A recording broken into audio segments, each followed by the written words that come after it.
Hey everyone, Paul Gregor with KWS Cereals, Hybrid Rye Product Manager. Today, the topic is weed control in rye.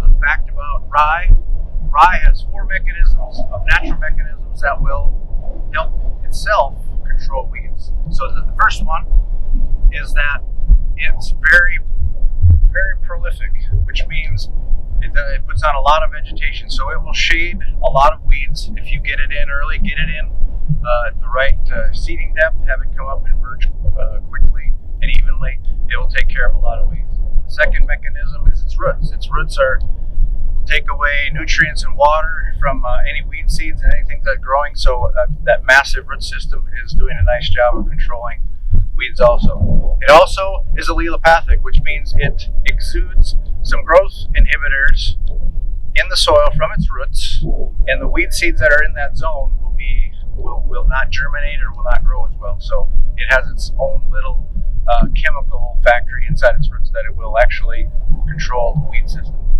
And the fourth aspect that rye has is it actually germinates very quickly in low temps. There's not a lot of things, so just when you get up to 32 degrees, rye is actually starting to grow. So it's actually growing faster, so it has the ability to overtake weeds. It grows faster, so the weeds can't compete.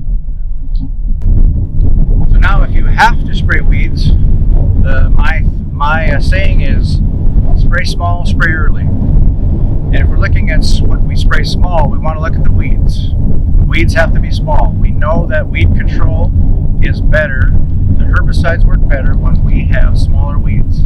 So that's a key factor. So as your plants get taller, so as we get to jointing, we want to be spraying before jointing, because at that stage, the head is starting to emerge from the soil.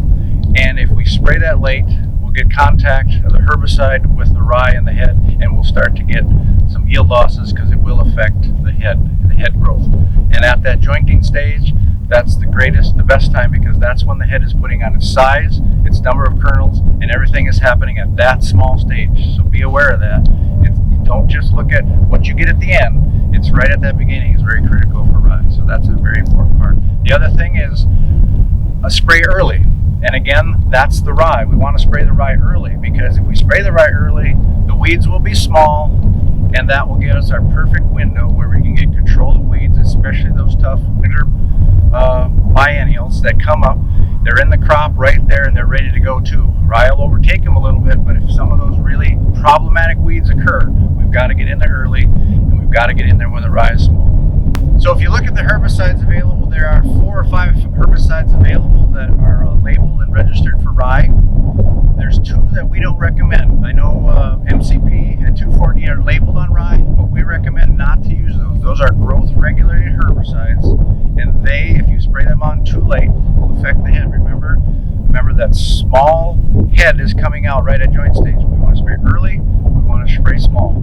So we don't want to use those products since they will damage the head. We've had some instances where we've had deformed heads. Awns will stick into the boot, they won't open. So there are some problems. So be careful with those products, and those especially probably should be unherbed.